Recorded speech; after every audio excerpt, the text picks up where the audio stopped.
Hi, and welcome back to the podcast, Your Life Transformed. I am your host, Dr. Franchel Hamilton, and we are continuing our series on the bariatric journey. You had mentioned earlier when we talked about deprivation that there's some stuff you're still struggling with. What are some of those things? Can you highlight? So recently, now that I'm almost 2 years post-op, I want to go back to consistency. For me, consistency is such a hard topic, I don't even know what to call it. It's hard for me to be consistent when it comes to me, Melanie. Correct. It's hard to be disciplined when it comes to myself. So now that I'm almost 2 years post-op, I could eat, more than 2 to 4 ounces. I could even eat, a little bit of pasta now, some bread. I could tolerate some sugar. Everything's not sugar free. And so I feel like now that I've opened up the door to, okay, let's try these things and let's see if I could be in control and see how they make me feel, right? Yeah. Because it's like a game. Like, if I eat this pasta, am I going to get sick? Am I going to want to throw up? Because it's not like you can't eat pasta forever. I didn't eat pasta for the first year, but now I'm kind of, playing Russian roulette. I'm trying. Correct. And I feel like since it's been so long, I've kind of stopped doing the things that I was doing before to stay on track. Like, I used to faithfully log. Like, and people are like, oh, faithfully log. Like me? Yes. I faithfully logged for the first 8 months. Everything I ate. I could go back into my Bariatric app and look at everything. Yeah. And kind of like it happened when I turned 12 months post-op. Like, I kind of stopped losing weight, like around 12 months. I still would log, but now I'm just not logging consistently. And for me, I'm struggling because I feel like I'm going out of control. Like, how many calories did I have today? I kind of know how much calories this was, but I don't really know. And and I've gained some weight. So my lowest weight was 192. My highest weight was 350. I've lost 120 pounds. And now stepping on the scale this morning, I'm 204. Yeah. So I have gained some weight. And it's really messing with me because I feel like I'm getting out of control. But the thing is, it's my head. Like, I know. Exactly. Like, I'm freaking out for no reason. Like, I have the tools. I know what I'm supposed to do. So I just need to do it. Yeah. I can't get back into that funk. And I can't get back into kind of when we were talking about the diets. Like, well, you're going to eat this. And who cares? You didn't want today. Just let's go eat some more. That's what my mind tells me to do. So, being mindful is really important. And so I am mindful. It's just that push. I have to push myself to be like, okay, this is what we're doing today. We're meal planning. We're packing our lunch, and this is what you're going to eat, and you're going to log. And so far today, I'm doing okay. It's a good day, right? Yes. So far today, it's a good day. Yeah, every day is different. And honestly, you can't, this is not uncommon, right? So you're absolutely right. At the 12-month mark, 12 to 18 months, most people stall out. No, everybody kind of stalls out at the 12. And this actually doesn't matter which surgery. And so it may be 12 months for sleeve. It may be 14 months for bypass.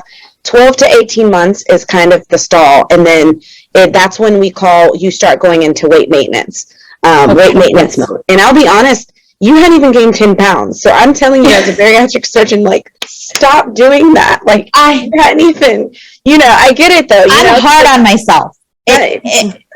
Once people see those numbers go back up, it's almost like you start like, oh no, but there is some recidivism, meaning you hit your low and then everybody always gains a little bit back, and then that's kind of where their body ends up, Your body, I always tell my patients, your body's going to end up where it wants to end up. Even people who drive themselves almost like too low, in order to stay that low, they have to, it's almost like starvation, Otherwise, if you do normal, natural things, your body is going to kind of adjust to where it wants to be, and then that becomes your new normal. So everybody hits their lowest, and then they always regain a little bit. So I just kind of wanted to throw that out there for you and for everybody else that's listening. In order for, if people go too low, you can't make, your body will not be able to maintain that. You're doing stuff that may be unhealthy in order to maintain that too low. You know what I'm saying? So I wanted to throw that in there. And this is not uncommon, what you're saying right now.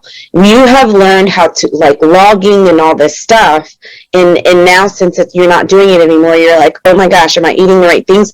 I think at this point, I would say at some point in general in the bariatric journey, there's got to be a time where you feel comfortable, eating what you want. You know what I'm saying? And knowing that if I do a certain size of breakfast, lunch, day, and maybe one snack in between, I'm going to be okay. You know what I'm saying? I'm telling you, struggling with weight issues, it's always like a head game. And this is the thing. This is people who are used to eating 3 meals a day and a snack. They don't ruminate. There's what we call ruminate, meaning think about it too much. You know what I'm saying? It's like, it's okay to eat pasta after bariatric surgery. You just don't want to have a plate full of pasta every meal. You know what I'm saying? Like, or every day. Every day. Exactly. If you want to have spaghetti, you know what I'm saying, once a week or whatever it is for you and your family, that's okay. You know, it's just kind of everything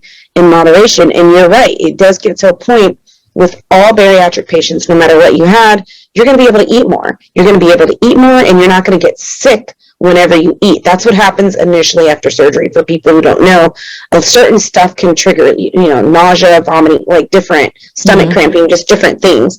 But as you get further out into surgery, your body is not as sensitive to those things. It kind of makes adjustments. Yeah. And we call that dumping. Dumping for sure. Right? So dumping for sure is a bypass phenomenon for sure. That's when insulin levels get all wacky because of the food that you're eating, and then you start chest racing, heart racing. You see that some in sleeve, but because you don't have the rerouting, it's not as much. We don't in the textbook say it's for sleeves, but that's mostly switches or bypass. But it's a very similar scenario or situation depending on what you eat. Correct. Yeah. Right. Or if you overeat, like you get the spits or the foamies. Yeah. Correct. Sometimes that happens. So you gotta, I do portion my food. I don't weigh my food as much. Yeah, I kind of know like 2 ounces. Yeah. The thing for me is like, I want to work on not categorizing food as good food and bad food for me personally. Because, of course, there's good foods and bad foods because food is what we put in our body, right? And what we put in our body is how I like to think of it as fuel. What we fuel our body with is how our body is going to work and how it's going to make us feel. So, of course, I like to eat fatty foods, whatever you want to say, junk food. Yeah. I just have to make sure I'm logging because that's what keeps me on track and that's what works for me. And as long as it fits within my calories and my carb count for the day, and hopefully I don't have to live like this forever. But right now, I know that's what you were talking about.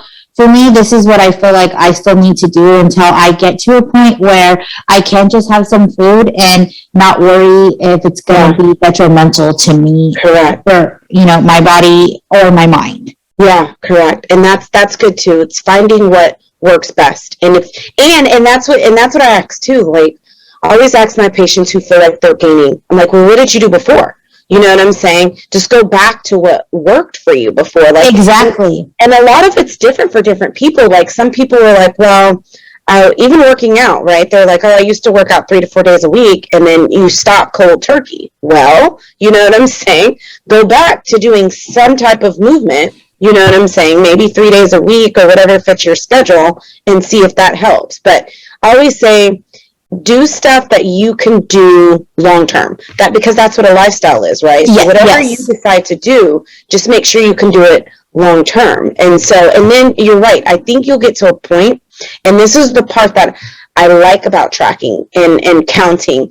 Some parts of it I don't like because I don't like it to play those mind games on it. But the parts that I do like is the self-awareness of it, in the sense that you're aware of what you're eating, you're aware, and then later on down the line, you're like, okay, I know I can have this amount of chicken or this amount of pasta. You know what I'm saying? You almost like logged in and doing it long enough that you almost mental. Yeah, correct. That you know. Yeah, that you'll be able to know. Yeah. Yeah, and I wanted to. You said something about the logging. What did you say? I'm trying to think. The pros and cons. The pros, I would say, Yes. yeah, is the Okay, awareness. so for me, like I'm a hands-on person. I'm a visual person. So why logging works for me is because I can see. Correct. When Yep. I'm not logging and I'm just grazing or snacking or Good. I don't know how much I ate of that, then that's when I'm like, That's good. you know? Good. Yeah, that's good. That works too. I'm a visual person too, so I get it. Like, so visual people we have to see in order to be able to kind of almost like understand. It's really weird. Yes. Like, Yes. even if somebody like talked it to you, like, I'm like, can you write it down? You know what I'm saying? Yeah, like I have to write it down. I always tell my boss, can you make me a video? Yeah. Go back and see Yeah, it because correct. I'm not going to understand. Exactly. We're all routed different, wired different. Correct. Yeah, that's good. So what have you found? So that's okay. So that was my next question. Things that you have found that's worked for you. So one has been logging. That helps you to be able to kind of keep track, to not graze, is what you said, because that's easy, especially. So let me just mention, especially working from home, because I work from home. Yes. When I'm not in the hospital, I do virtual now, like a lot of people. And so it's easy to be sitting at a desk, you know what I'm saying, with whatever, you know, and not even knowing. It's easy to graze, especially in this world of virtual and telemedicine. So I think that's a good tip. Yes. What are some other things that you've noticed has helped you? So I do go to a bariatric support group. Good, perfect. So we were going every 2 weeks. Now it's once a month starting in May. So, you know, being part of a group and being able to share my wins and my struggles with people who can relate and are going through the same thing as me has kept me on track. Logging, and faithfully every day I do a profi, and that's, I do like 3 shots of espresso with 3 pumps of sugar-free vanilla in my protein shake. Yeah. And that helps me because I'm already getting my protein in the morning with my coffee. I also recently started doing, like, as soon as I wake up, a little Chobani yogurt. I get my 12 grams of protein. It's a drinkable one while I'm getting my daughter ready. So I'm already, you know, before lunch trying to get at least 40 grams of protein in, 30 to 40 grams in. Yeah. And that's just with liquids. And trying to get my body to, you know, feel full, and then I'll do like an egg scramble. But anyways, so having the protein shake in the morning has helped. Logging has helped. Going to the group has helped. Yeah. Just being, you know, and Instagram and social media has really helped. Being in a weight loss community on Instagram has really helped me stay accountable and has really kept me involved and made this whole journey fun and exciting. Yeah. And it's nice because, you know, I'll post and tag, you know, hydration check, and I'll tag all my girls, did you drink your water today? Yeah. And they post back, and it's like just like a game. So yeah, that's awesome. That has really helped. And of course, meal planning and meal prep. I don't like to meal prep because I'm the type of person who likes, I'll eat leftovers, but like, I like fresh food, and I don't like eating the same thing every day, you know? Well, that's good. So you found out meal prep doesn't work for you. It doesn't work for me because I've tried it, and then they stay in the fridge because I'm like, I don't want to eat that again. Yeah, like, I'm going to have a salad, you know? Good. But meal planning has worked, of course, but not meal prepping. So those are the few things I feel that's kept me on track. Yeah, I like the Instagram that you made, because you know, Instagram almost like tracking for, it could be good or bad depending how it's used, right? And so I think it's awesome that you found this community and you're tagging people, because I was like, how do you keep accountable? But then you just gave a great example on how that's working for you. And we talked earlier, and you said Instagram for you is almost like a diary. Like, right? Yeah. Like, it's my virtual diary to go back and look at my wins and even my struggles. Like, I go on there sometimes and I'm like, I'm not trying to be negative Nancy, but I'm trying to be real. Like, this is what's going on with me today. And, you know, I don't want to trigger anybody, you know, I always say in my stories, but it's like we got to be honest about what we're going through and how we're feeling, because that one person can just really make a difference into somebody's life or in that day. I've had a few people that reached out to me and have been like, your story has inspired me to get the surgery, and now I've gotten the surgery and I feel great. Thank you for sharing. Yeah. And that just makes me so happy, because it's just so nice to know that you're helping somebody. Correct. Because exactly. who doesn't need a little bit of help these days? Yeah. No, I agree. And I will even say, so there was one post that it was the jalapeno, like chicken pot, the real good foods? Yeah. And so I saw that and I was like, I gotta go get these, because I've gotten other stuff from them, but I haven't seen that.